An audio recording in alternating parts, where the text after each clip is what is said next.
My depressed colleague is accusing me of bullying him after all the work I put in to save him from drowning because I disciplined him for leaking sensitive information, and now I'm being forced to defend myself. Posted by you/bullying boss. I, 39F, manage a team of 12 people, and last year, a 13th member, 44M, was added when other managers refused to deal with him any longer. He has been diagnosed with depression and generalized anxiety disorder. He is morbidly obese and suffers from musculoskeletal problems related to obesity and diabetes. When he was assigned to me, it was because I had successfully helped other mentally ill staff members, and I was happy to take him on, believing I could help. We made progress and steadily increased his level of work.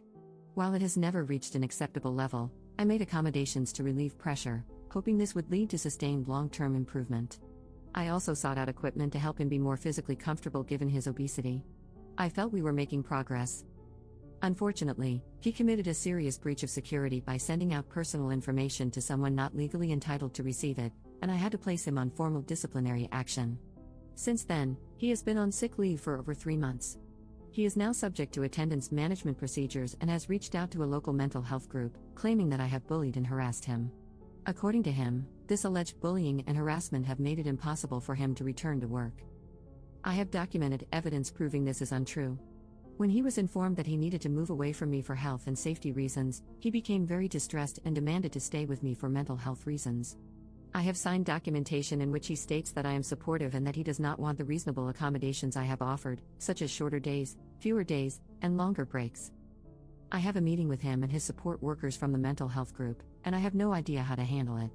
How should I approach this? I can prove he is lying and that he has a pattern of lying to get out of trouble. I have no concerns about my bosses, as they are well aware that this is an utterly unfounded allegation. My concern is that he is completely unsuited to the job, and because he refuses to acknowledge any responsibility for his mistakes, it is impossible to correct them.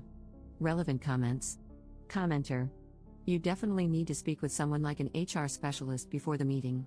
You need advice from a professional who knows how to handle this specific situation. Ops response.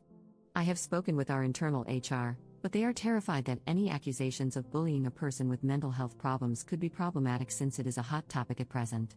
I have referred the person for counseling internally, and they have repeatedly told me, documented, that they have taken up this service. My concern is that this meeting is not an internal one, it is with people who specifically represent individuals with mental health problems, and I don't know how to respectfully say that the person is lying through their teeth without sounding like a bully. To be clear, their lies aren't malicious, and I don't believe this one is either. It is something said to solve an immediate need. In this case, they need to explain the amount of time they have had off sick, and admitting it is due to their own actions is too terrifying. Saying, I am being bullied, frames it as something happening to them that is beyond their control. The reality is that they do have control over it, but they are so used to being the victim in all situations that they refuse to acknowledge this is not actually true. Commenter 2. Judging from your explanation here, it appears that you have an understanding and empathetic attitude toward this person and their situation. That attitude, along with the documentation you have regarding the accommodations you've offered, should go a long way in your defense. What exactly is he saying you've done to bully him? I am not a professional in this area, but I have extensive experience working with people with mental health problems in social work and education settings. Ops response. He believes that by pointing out his security breach and substandard level of work, I have bullied him. He doesn't claim that he isn't doing this, just that by expecting more, I am bullying and harassing him. I am making allowances. For example, other staff members are expected to handle approximately 16 cases a day accurately. I'm happy for him to do 2 if he does them correctly. Unfortunately, he can manage 2 cases but not correctly. By allowing him to work at a slower pace, he believes he should be granted the same margin for error as someone handling 16 cases. As such, he feels bullied for being expected to complete his 2 cases with 100% accuracy, whereas someone handling 16 cases is allowed minor errors. Op explains HR more. Yeah, HR's response is basically, fire him, but don't leave us open to a lawsuit. It's not helpful because I don't want to fire him. He's not currently in a position to do his job to the required standard, but I don't want to detrimentally impact his future. He won't resign for health reasons, as he feels it will prevent him from getting another job, and HR wants him gone without actually doing anything. I'm stuck in the middle because, as manipulative as his mental health issues are, they are real. If I wouldn't get fired for doing it, I'd post a copy of the 4-page email I got from HR in response to my specific questions.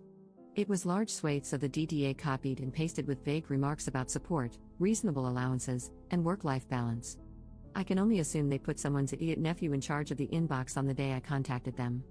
They are centralized and notorious for not giving out specific instructions for fear of having them challenged. Their main purpose is to protect themselves. I have no idea how they keep their jobs, to be honest. Update 3 months later. Well, the meeting went ahead as planned, and thanks to the wonderful advice and tips from the people who kindly responded, I was calm and thought I was prepared. Boy, was I wrong. My colleague and his support worker were both there, and the meeting started really well. I asked how he was doing, what steps he was taking to prepare himself to return to work, etc., and nothing unexpected came up. As arranged, I brought up the allegations of bullying and asked for some specific examples to help me understand what was happening. After worrying myself sick about this, his answer was actually pretty disappointing. He gave no examples and only offered vague explanations about his anxiety making him overreact to other people's conversations, which made him feel like he was being picked on. I advised him, and my boss backed me up, that there was literally nothing I could do about that. I patiently explained that I could not ban people from talking, and I would not sit in silence to ensure that he never heard anything he didn't like. My boss stressed that his poor performance needed to be addressed and that this was part of my job, emphasizing that doing so was in no way harassment. His support worker agreed with that, and we had a brief chat about how I could better communicate. To be honest, there was nothing they said that was particularly helpful, but I did agree to be mindful of their condition moving forward. Then it got weird. I asked if there was anything I could do to help him transition back into work. This normally involves a phased return, changing to part-time hours, etc., but not this time.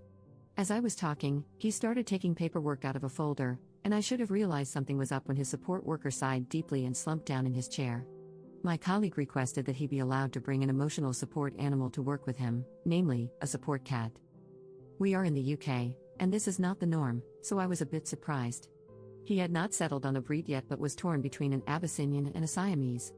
I thought pointing out some obvious difficulties with this idea might make him realize how inappropriate it would be. For example, I pointed out that we have a guide dog in the building for a partially sighted colleague. His name is Rufus, and he is by far the most popular person in the building, the dog, not the human, and they may not get along with a cat. He responded by telling me that it was illegal to discriminate by favoring one disability over another and that if a blind person could have a guide dog, a depressed person could have a cat. I moved on from this, clearly idiotic, point and asked how a cat would react to being placed in a pet carrier twice a day to travel to and from work. He advised me that he would train the cat. My boss became very agitated at this point, demanding, "How the hell do you train a cat?" Not to be deterred, my colleague stated that, in the worst-case scenario, he would leave the cat at work overnight and only take him home on weekends. I asked how he intended to cope with litter tray cleaning, etc. Given his serious weight issues, bending down to empty a litter tray would be difficult for him. He presented me with a spreadsheet he had created, featuring a team rota for cleaning up after the cat and feeding it. He had also calculated the costs of food, insurance, and the actual price of the cat on said spreadsheet, which included an expected donation from each team member, on a sliding scale depending on how he perceived their financial circumstances. I was paying the most, as I am single, earn more, and have no dependent children. The spreadsheet was quite impressive, color-coded and everything. I politely said no to that, and he then started insisting that the company should pay, as it would be a legitimate business expense to accommodate his disabilities. At this point, I realized my boss was still repeating, "How the hell do you train a cat?" while the support worker was shaking his head and muttering, "I told you not to do this." So, I made a unilateral decision on behalf of my company and advised him, in no uncertain terms, that we would not be buying any cats, we would not be cleaning up after any cats, because we would not be permitting him to bring any cats onto the premises. He was not happy.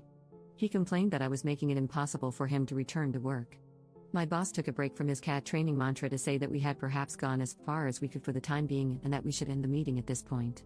As we were leaving, he made a point of telling the support worker, "There will be no bloody cats."